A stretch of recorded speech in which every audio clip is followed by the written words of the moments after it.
मदीने वाले आका सल्लल्लाहु अलैहि वसल्लम ने फरमाया कि अल्लाह ताला के फरिश्ते ज़मीन पर आए हुए थे और मजाल से ज़िक्र को तलाश कर रहे थे। तो मजाल से ज़िक्र को तलाश करते करते एक जगह पर जा पहुँचे। तो जब वहाँ पहुँचे तो क्या देखते हैं कि वहाँ पर अल्लाह ताला का ज़िक्र हो रहा है। तो फरिश्तों ने उस जगह को अपने परों के साथ, रहमत वाले परों के साथ ढांप लिया, क्योंकि वहाँ पर अल्लाह ताला का जिक्र हो रहा था, महफिल हो रही थी, दरस कुरान हो रहा था, दरस हदीस हो रही थी। तो फरिश्तों ने उस जगह को रहमत वाले परों के साथ ढांप लिया। अब जब वो मजलिस ख़त्म हुई तो फरिश्ते वापस रब ताला की बारगाह में जाकर पहुंचे।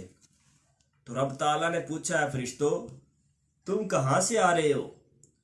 तो फरिश्तों ने अर्ज की, या अल्लाह, ए बारी ताला, हम जमीन पर गए थे तेरे बंदों के पास। तो रब ताला ने फरमाया, तुमने मेरे बंदों को किस हाल में पाया?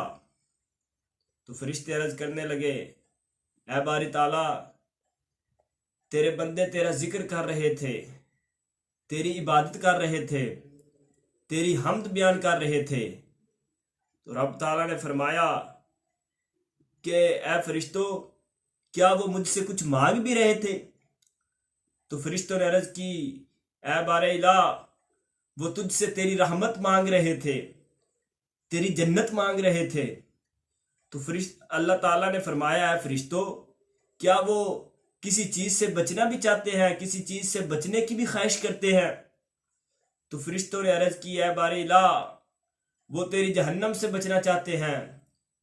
तो अल्लाह ताला ने ऐलान किया कि ऐ फरिश्तों, गवाह रहना, मैंने उनको अपनी रहमत अता की और अपनी जन्नत अता की और जहन्नम से उनको आज़ाद कर दिया।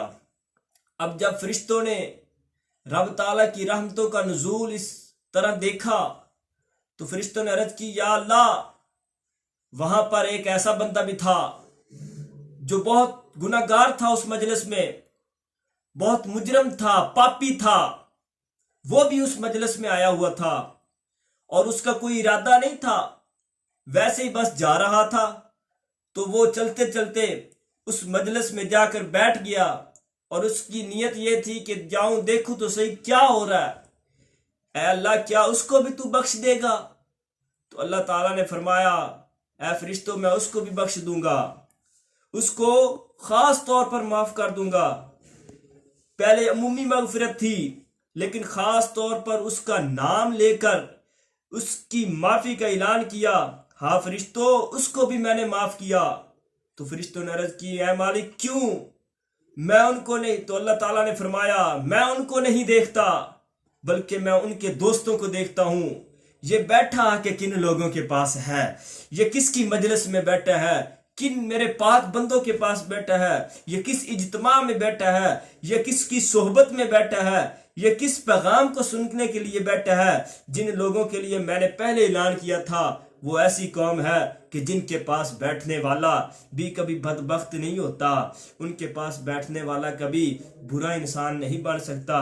लिहाजा ये दोस्ती जो दीन की बुनियाद पर होती है, ये चाहे थोड़ी ही क्यों ना हो, चंद मिनट की क्यों ही ना हो, तो उसकी बरकत की वजह से भी मैं उनको बख्श दूंगा और उसके गुनाह को मैं बख्श दूंगा। इसके सबब दूसरों के साथ साथ मैं इसको भी जन्नत अता करूंगा। देखे सामीन मोहतरम, उसकी कोई इतनी खास नीयत नहीं थी, ऐसे ही बाई चांस वो गुजरा और देखा कि वहां पर महफिल जिक्र हो रही है, तो उस जिक्र की बरकत से अल्लाह ताला ने उसको बख्श दिया। ये सोहबत, ये दोस्ती, दोस्त अच्छा हो तो वो दुनिया में भी दोस्ती काम आती है और आखिरत में भी उस दोस्ती की बिना पर रब ताला हम पर रहम फरमाएगा। हमें चाहिए कि हम अच्छे लोगों की जो है सोबत इख्तियार करें, नेकों की सोबत में बैठे, सूफिया की सोबत में बैठे,